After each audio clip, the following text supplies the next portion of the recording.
అందరికీ నువ్వంటే ఎందుకు ఇష్టమో తెలుసా? వయసైనా నీ స్టైలు అందం ఇంకా నిన్ను వదిలిపోలే. Thank you. పుట్టుకతో వచ్చింది ఎన్నటికీ పోదు.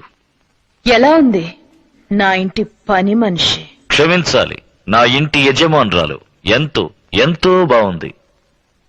ఏం పని మీద నన్ను చూడ్డానికి వచ్చావు? నేను నిన్ను చూడటానికి రాలేదు.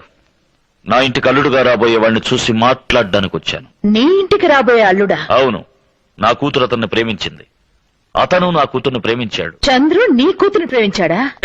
నిన్నవరా లోపల నీ కొడుకుని పిలువు. ఏమిటో మాట్లాడతాట. నా కొడుకు వీడితో మాట్లాడాలా? ఏం మాట్లాడాలా? ఎందుకు మాట్లాడాలి? పిలువు. చంద్రు, డాడీ పిలిచారా? మీ మావయ్య నీతో ఏదో మాట్లాడడానికి వచ్చాడు. మావయ్య? హ, ఒకవేళ మిమ్మల్ని చేసుకుని ఉంటే అత్తమ్మగుడు కదా అని మావయ్య అని పిలిచేవాడిని. ఇప్పుడెలా అవుతాడు మావయ్య?